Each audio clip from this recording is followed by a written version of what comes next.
noite. Começa agora o Rede TV News.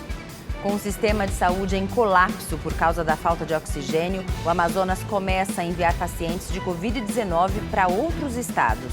Bebês prematuros que dependem de oxigênio para sobreviver também serão transferidos.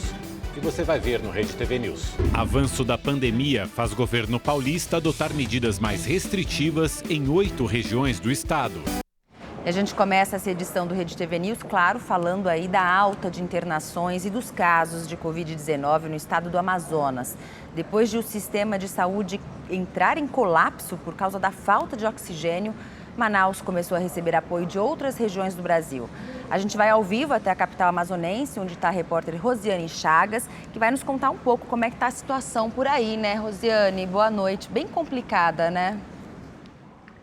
Muito complicada, Gabriela. Muito boa noite para você, para todo mundo que está acompanhando o Rede TV News. Pois é, toda essa crise no abastecimento de oxigênio aqui no Amazonas está obrigando o governo a tomar essas medidas. Por isso, já tem uma força-tarefa montada para transferir esses bebês que ficam em unidades de terapia intensiva das maternidades aqui de Manaus para outros estados do Brasil. O governo ainda só não tem a quantidade exata de bebês que serão transferidos daqui para esses outros estados, mas já tem estados brasileiros se oferecendo, né, dizendo que tem ali leitos de UTI reservados para receber esses bebês daqui. Esses bebês, eles passarão por uma análise clínica, né? Antes de serem transferidos, os médicos vão analisar se há ou não a possibilidade realmente de transferir esses bebês e, em seguida, eles vão, sim, ser transferidos nessas aeronaves. O governo de São Paulo, inclusive, o governador João Dória já anunciou que tem leitos disponíveis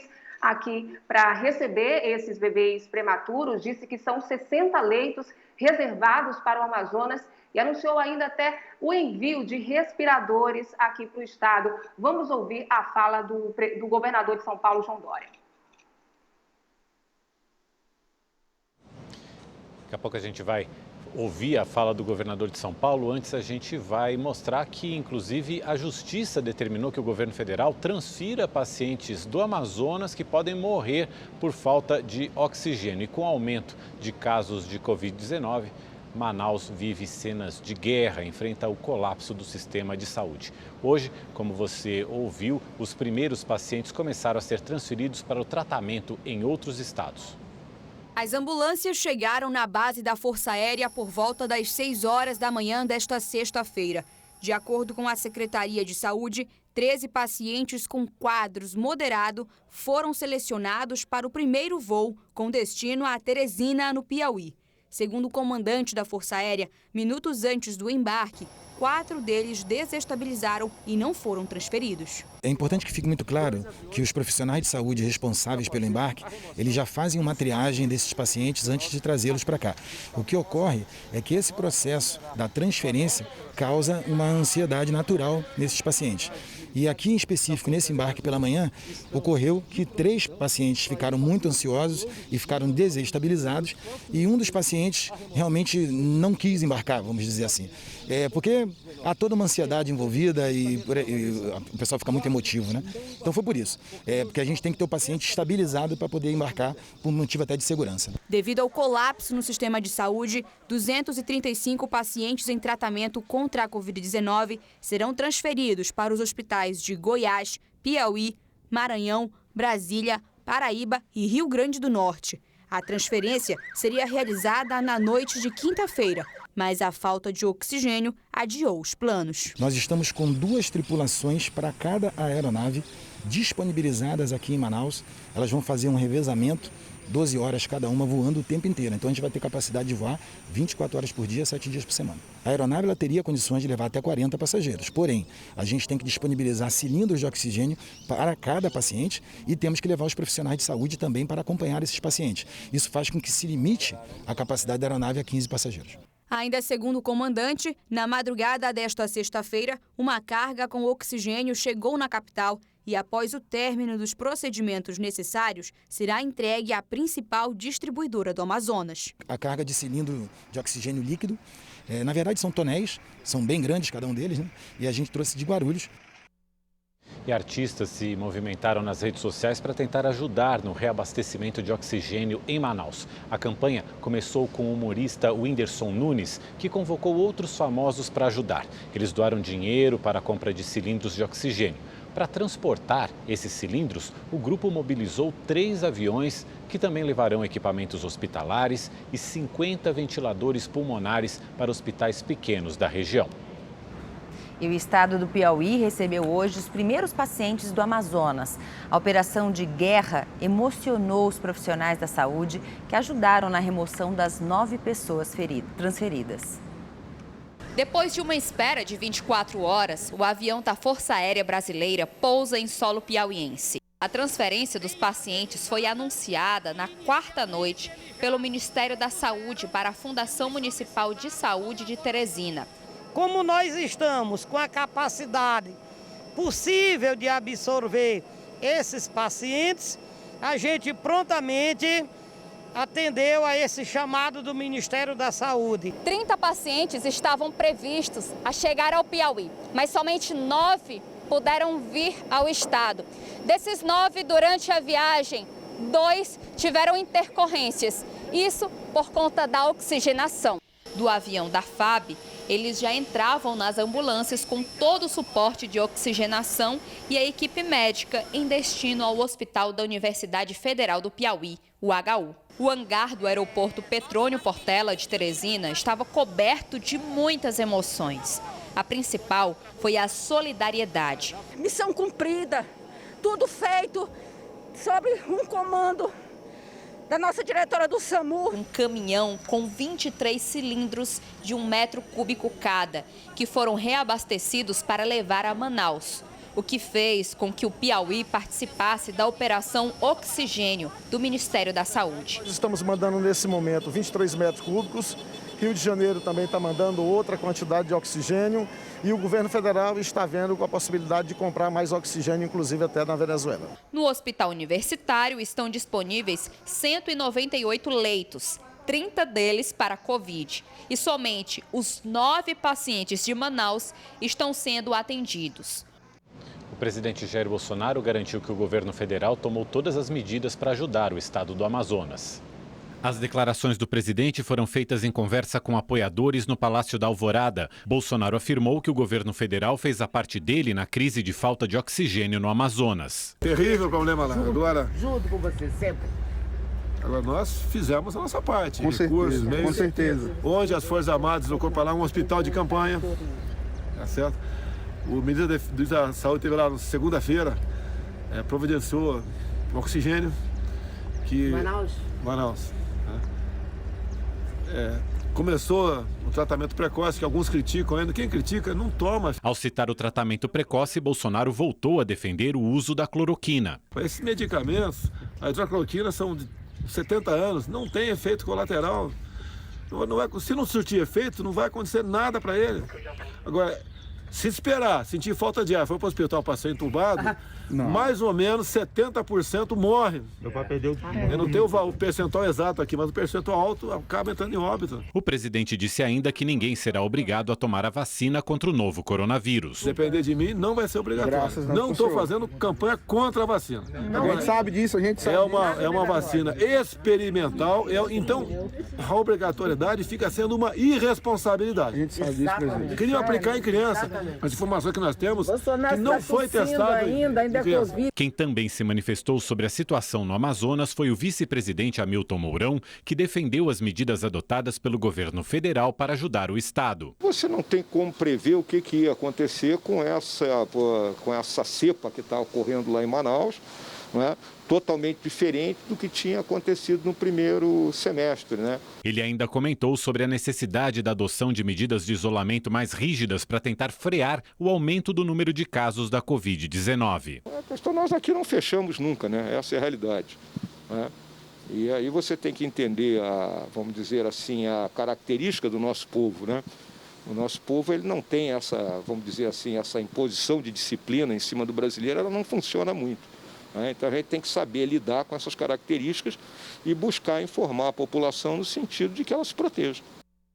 O ministro do Supremo Tribunal Federal, Ricardo Lewandowski, determinou que o governo federal promova imediatamente todas as ações que estejam ao alcance para combater a crise sanitária de Manaus.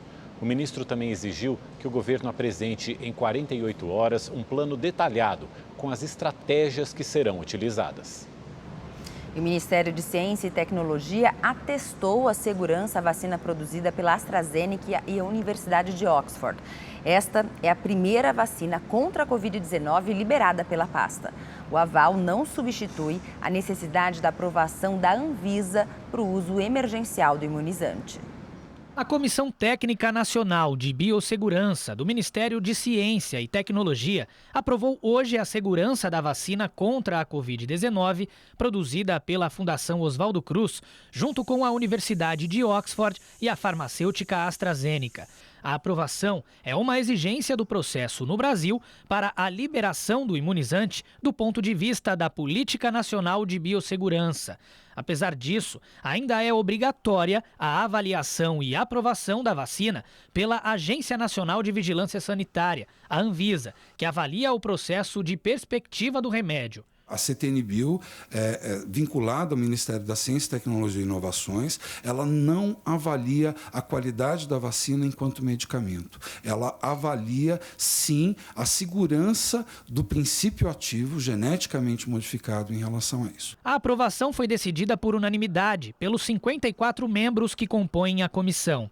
O ministro Marcos Pontes defendeu a aprovação da vacina e o papel científico no enfrentamento à crise de saúde. O Ministério de Ciência, Tecnologia e Inovações ele é uma ferramenta que trabalha junto com outros ministérios, né, trazendo soluções da ciência, trazendo protótipos e etc., de forma que nós possamos ter, através desse trabalho em conjunto, esse trabalho coordenado, melhores soluções para o país como um todo. A Anvisa deve decidir no domingo sobre a autorização do uso emergencial da vacina. Se for aprovada, o plano do governo federal é começar a vacinar os brasileiros já na quarta-feira, dia 20. E no final da tarde, o presidente Jair Bolsonaro admitiu que a chegada dos 2 milhões de doses da vacina de Oxford, que virão da Índia, devem atrasar 2 ou 3 dias. A informação foi dada durante entrevista à TV Bandeirantes. O governo brasileiro previa que as doses chegariam no domingo. Segundo Bolsonaro, o atraso foi causado porque a vacinação no país asiático começou hoje. E como medida de urgência, o Ministério da Saúde solicitou ao Instituto Butantan de São Paulo o envio imediato das 6 milhões de doses importadas da Coronavac. O repórter Murilo Rincon tem as informações ao vivo. Boa noite, Murilo. Boa noite, Mauro, Gabriela, boa noite para todo mundo que nos acompanha. Olha, esse documento do Ministério da Saúde enviado ao Instituto Butantan, ele é assinado pelo diretor do Departamento de Logística em Saúde, Roberto Ferreira Dias, e é endereçado ao diretor aqui do Instituto Dimas Covas. A justificativa para a solicitação imediata dessas 6 milhões de doses, segundo o Ministério da Saúde, é para fazer a logística de distribuição para todos os estados da federação de forma simultânea e equitativa. Isso conforme o cronograma previsto no Plano Nacional de Operacionalização da Vacinação contra a Covid-19. Ainda no ofício, o governo federal, informou ao Butantan que neste domingo, dia 17, a Anvisa, Agência Nacional de Vigilância Sanitária, vai analisar os pedidos do uso emergencial de 2 vacinas, a do Instituto Butantan e também a da Federação Oswaldo Cruz. Por meio de nota, o Instituto Butantan esclareceu que recebeu o ofício do Ministério da Saúde e já enviou resposta perguntando à pasta federal qual quantitativo será destinado ao estado de São Paulo. Isso porque, para todas as vacinas destinadas pelo Instituto ao Programa Nacional de Imunização, é de praxe que parte dessas doses permaneçam em São Paulo, estado mais populoso do Brasil. Isso acontece, por exemplo, com a vacina contra o vírus da influenza, causador da gripe. Portanto, o Instituto aguarda essa manifestação do Ministério também em relação às doses da vacina contra o novo coronavírus. Murilo Rincon, de São Paulo, para o Rede TV News. Obrigada, Murilo. E o governo de São Paulo atualizou hoje a reclassificação do plano de flexibilização da economia. 8 regiões regrediram para fases mais restritivas. A medida tem o objetivo de tentar conter o avanço do novo coronavírus no estado. Com a mudança, 10 entre as 17 regiões do estado agora estão na fase laranja. Araçatuba, Bauru, Franca, Piracicaba, Ribeirão Preto, São José do Rio Preto e Taubaté. Marília, que estava na fase laranja, passou para a fase vermelha, a mais restritiva do plano econômico. É uma medida preventiva e extremamente necessária neste momento para proteger vidas. Marília é a única região na fase vermelha. Somente os serviços essenciais estão liberados pelo plano de reclassificação econômica do estado. A mudança estava prevista somente para o dia 5 de fevereiro, mas houve essa antecipação por causa de uma piora nos índices da pandemia. As novas restrições passam a valer a partir da próxima segunda-feira. A Grande São Paulo segue na fase amarela, apesar da alta nos números de casos de Covid-19 e internações. O que nós fizemos aqui foi também compartilhar uma tendência que nos preocupou desta última semana, exatamente para antecipar que se esses números continuarem assim que bater o limite, nós voltaremos como fizemos nessa semana e anteciparemos a classificação na semana que vem também. O governo de São Paulo falou da expectativa sobre a liberação do uso emergencial das vacinas Coronavac e AstraZeneca, prevista para este domingo. Tenho convicção de que teremos autorização para uso emergencial. Assim como outros estados, o governo anunciou também ajuda ao Amazonas. 40 respiradores desenvolvidos pela Universidade de São Paulo serão enviados a Manaus. O estado também vai oferecer leitos em hospitais públicos e privados para pacientes do Amazonas que puderem ser transportados, além de assistência médica para gestantes e bebês prematuros internados, que correm o risco de ficar sem oxigênio. Vários estados, de forma humanitária, estão acolhendo esses bebês e não são apenas bebês, mas são mulheres grávidas, são essas gestantes que também foram comprometidas pelo Covid, que necessitam de assistência. E além de São Paulo, os estados do Maranhão e do Paraná ofereceram ajuda para o governo do Amazonas para transferir os bebês prematuros que poderiam sofrer com a falta de oxigênio. 9 bebês, inclusive, já foram transferidos para um hospital da rede pública maranhense. Outros 25 leitos de UTI neonatal serão disponibilizados na rede hospitalar de Campo Largo, na região metropolitana de Curitiba. Já o governo de Minas Gerais ofereceu apoio para receber crianças com Covid-19 em UTIs infantis. O anúncio de que a montadora Ford vai deixar o Brasil tem levado especialistas a alertar sobre a falta de competitividade da economia brasileira. Um dos entraves é o chamado Custo Brasil, que a gente explica melhor na reportagem de Guilherme Lopes. Na porta da montadora, os funcionários ainda tentam entender o que aconteceu e vivem apreensivos sobre o futuro das famílias. Ainda não caiu a nossa ficha, a gente ainda está... tem hora que está pensando, tem hora que a gente fala não pode ser, porque é um impacto muito grande, não só na família, mas na nossa cidade. Ela é uma cidade pequena, então vai gerar uma série de problemas para todo mundo. Em Taubaté, no Vale do Paraíba, interior de São Paulo, a Ford possui uma área extensa.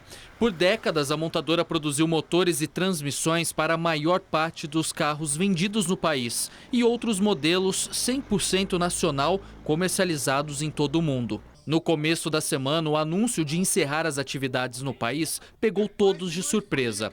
Além da unidade em Taubaté, serão fechadas as fábricas em Camaçari, na Bahia, e Horizonte, no Ceará.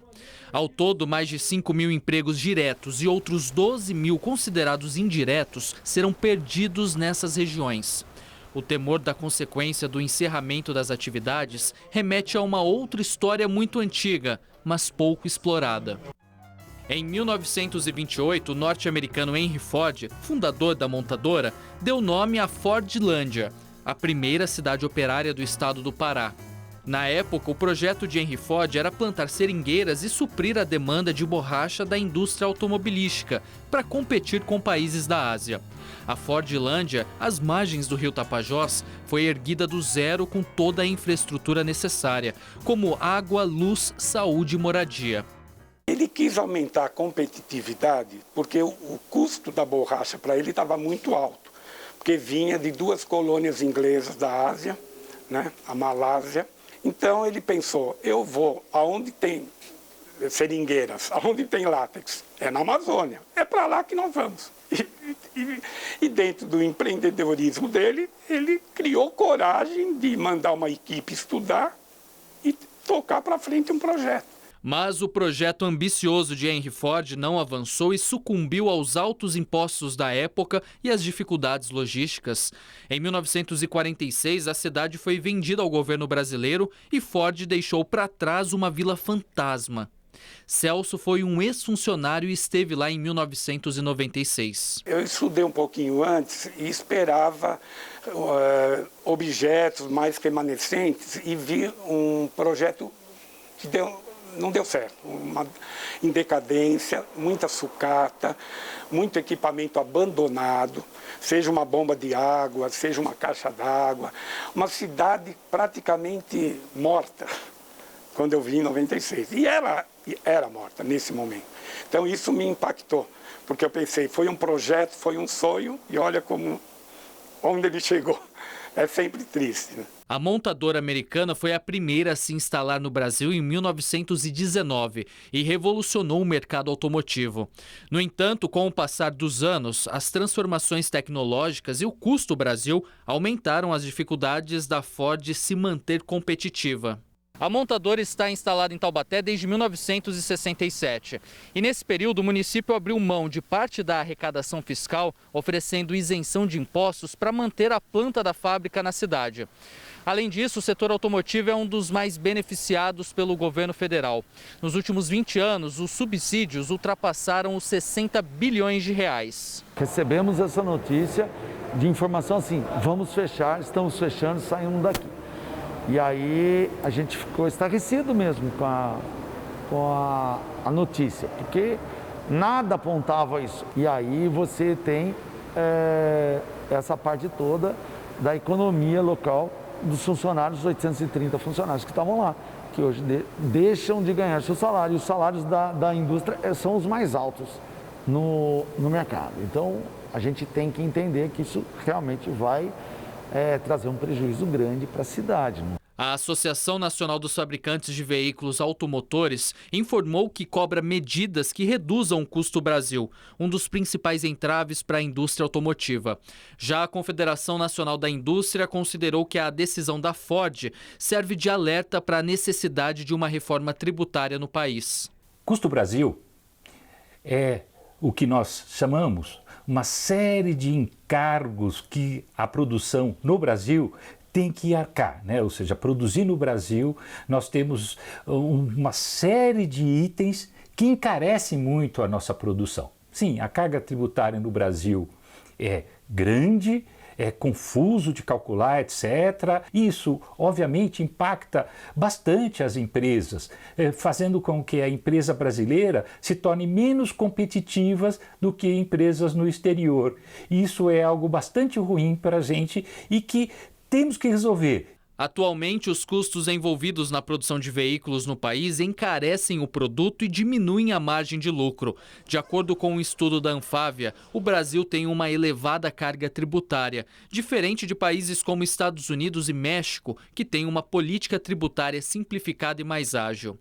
E essa será uma das estratégias adotada pela montadora. Segundo o comunicado oficial divulgado pela Ford, a empresa continuará presente no país, mas apenas com suas operações de vendas, serviços, peças de reposição e garantia, com um portfólio de veículos comerciais vindos da Argentina, Uruguai e outros mercados. A estrutura tributária, ela realmente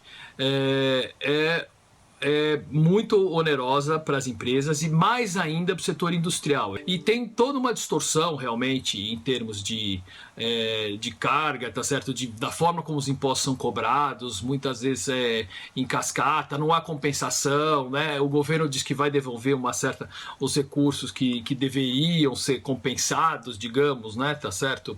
Por uma compensação de tributação e não devolve, né? Então tudo isso gera um problema, gera realmente um peso, né? Que aumenta o custo para as empresas. Os custos trabalhistas são outro entrave para a manutenção das empresas. Empreender no Brasil, né? As empresas brasileiras também têm que arcar com altos custos trabalhistas. São itens chamados encargos sociais, que são acrescidos à folha de pagamento do trabalhador. Isso, obviamente, pelo lado social, pela visão do trabalhador, são algo que beneficiam muito, mas em contrapartida, esses custos pesam para as empresas, né? Então, produzir no Brasil também por conta dos custos trabalhistas fica bastante pesado e isso obviamente faz também com que percamos competitividade em relação a outros países. De acordo com o levantamento da Confederação Nacional da Indústria, o Brasil tem o dobro do percentual de encargos tributários recolhidos pelas empresas sobre os salários. Em uma comparação com 16 países que fazem parte da Organização para a Cooperação e Desenvolvimento Econômico, as empresas brasileiras pagam 28,8% de tributação sobre a folha de pagamento, enquanto a média nos outros países analisados foi de 14,6%. Nesse cálculo estão os custos sobre férias, 13º, INSS, seguro acidente de trabalho, salário educação, encargos sociais do Sistema S e o Fundo de Garantia por Tempo de Serviço, o FGTS. Aqui é complicado, com burocracia, com uma série de exigências que não fazem sentido. O que acontece? Na média, você contrata menos do que você poderia. Você pode simplificar a legislação, pode torná-la mais simples, mais transparente, dar mais peso para questões que são negociadas e, dessa forma, você consegue mais emprego para mais pessoas. A gente sabe que a cidade depende da indústria metalúrgica. Uma crise dessa, com uma Covid, né? A gente trabalhando, se empenhando na empresa e de repente vem uma notícia dessa da Ford Mundial, pegou todo mundo de surpresa, até a gerência do Brasil, a administração do Brasil está sem acreditar. Os sorteios do Festival de Prêmios Realizando Sonhos aqui na Rede TV não param e você precisa continuar assinando para concorrer a prêmios incríveis, investindo menos de 75 centavos por dia. Todas as segundas-feiras sai um notebook no A Tarde é Sua e de terça a sexta no Alerta Nacional. Aos sábados no Mega Senha você pode ganhar uma viagem no valor de R$8.000 e todo domingo no Encrenca sai um HB20 zerinho. E tá achando que acabou? No final da promoção você pode ser o grande vencedor de uma Mercedes C180. Então corre, se você já é assinante, continue investindo. E caso ainda não seja, acesse agora redetvplus.com.br ou aponte a câmera do seu celular para o QR Code aqui na tela. Você pode usar qualquer cartão de crédito e, se for cliente da Caixa, ainda pode usar seu cartão virtual e pagar no débito. E agora vamos à previsão do tempo com Igor Silveira. Olá, boa noite. O final de semana promete chuva em boa parte do país, principalmente entre a tarde e a noite, em todo o interior e também na faixa leste. E uma frente fria se aproxima e ela deve provocar chuva forte no oeste e no sul do Rio Grande do Sul. No Paraná e em Santa Catarina também deve chover, só que no período da tarde. No Nordeste, o sol aparece nessa faixa que está em amarelo e a chuva dos últimos dias começa a perder força no leste da Bahia. No Sudeste, o sol aparece em algumas áreas do Espírito Santo e Minas Gerais, mas pode chover a qualquer hora do dia. Em São Paulo, o final de semana será quente, abafado, mas chove no período da tarde. 28 graus no sábado e 29 graus no domingo.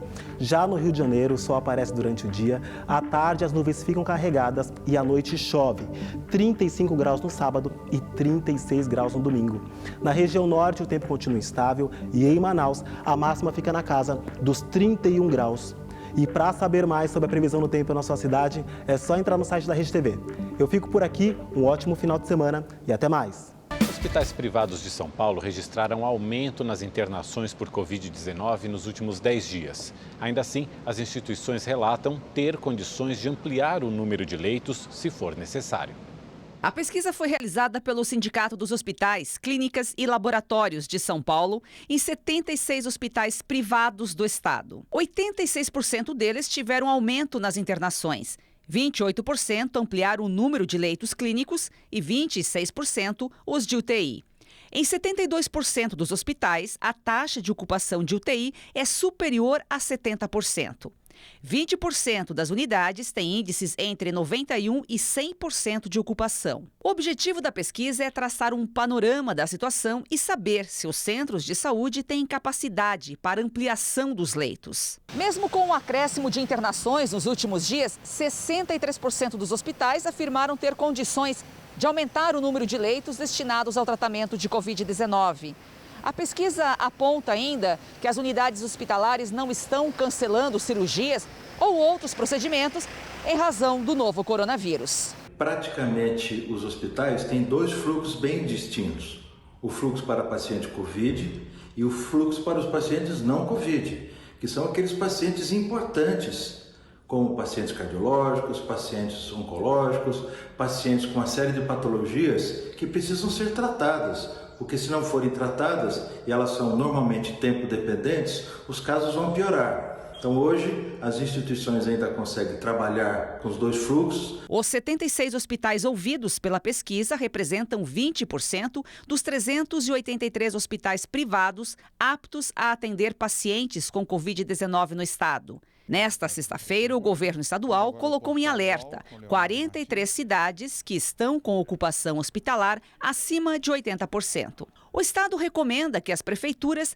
determinem restrição total de atividades não essenciais para aliviar a pressão sobre os hospitais públicos e privados. O governo do estado e a prefeitura do Rio de Janeiro se preparam para iniciar a vacinação contra a Covid-19 na próxima semana. A capital fluminense tem 28 regiões com alto risco para a doença. O plano municipal de vacinação deve ser anunciado no domingo, com previsão de início no próximo dia 20. Mas a prefeitura ainda não sabe quantas pessoas do grupo prioritário vão ser imunizadas nas primeiras fases. A gente vai vacinando de acordo com a quantidade de vacinas que a gente vai recebendo. Então, em algum momento, a gente vai vacinar um grupo, esperar um pouquinho mais, vacinar outro, esperar um pouquinho mais, de acordo com a produção da vacina. A expectativa do governo do estado é que nas 4 primeiras fases sejam vacinadas quase 5,5 milhões de pessoas dos grupos prioritários, o equivalente a 31% da população do Rio de Janeiro. Na primeira fase, serão imunizados trabalhadores da saúde, idosos com mais de 75 anos, pessoas com mais de 60 anos em asilos ou instituições psiquiátricas e indígenas. Na segunda, pessoas que tenham entre 60 e 74 anos. A terceira fase vai contemplar pessoas com comorbidades. E a quarta, professores, forças de segurança, funcionários do sistema prisional e presos. A Secretaria Estadual de Saúde inicia amanhã a distribuição dos kits para a primeira etapa da vacinação. Serão 5,5 milhões de agulhas e seringas entregues aos municípios. A Subsecretaria de Vigilância em Saúde recomendou às secretarias municipais que os kits sejam usados exclusivamente na aplicação de vacinas contra a Covid. A previsão é que o estado do Rio tenha 1.500 pontos de vacinação, mas o número pode aumentar para 3.000, com a criação de postos em escolas, supermercados, shoppings e quartéis dos bombeiros. A prefeitura da capital prevê 450 pontos. A prefeitura vai aplicar a vacina AstraZeneca, Fiocruz, Coronavac, Butantan, enfim, aquela que o Ministério da Saúde disponibilizar, e vamos fazer isso com muita coesão. Ainda não está decidido quem vai ser o primeiro fluminense a receber a vacina, mas o governo estuda a realização de um evento no Cristo Redentor para aplicar a primeira dose a um morador do estado. Hoje a prefeitura também anunciou que a pandemia avança na cidade e que 28 regiões do município estão com risco alto para a transmissão de Covid. Segundo a Secretaria Municipal de Saúde, a taxa de ocupação dos leitos da rede SUS está em 84,9% para leitos de enfermaria e 94,2% para leitos de UTI. E os números da Covid-19 no Brasil. De acordo com o Ministério da Saúde, 7.360.000 pessoas estão recuperadas da doença. Outras 823.000 permanecem em acompanhamento. E o país já acumula 208.246 mortes ocasionadas pela doença. Rede TV News fica por aqui. Uma ótima noite para você e um excelente final de semana. Obrigado pela companhia. Boa noite. Até amanhã.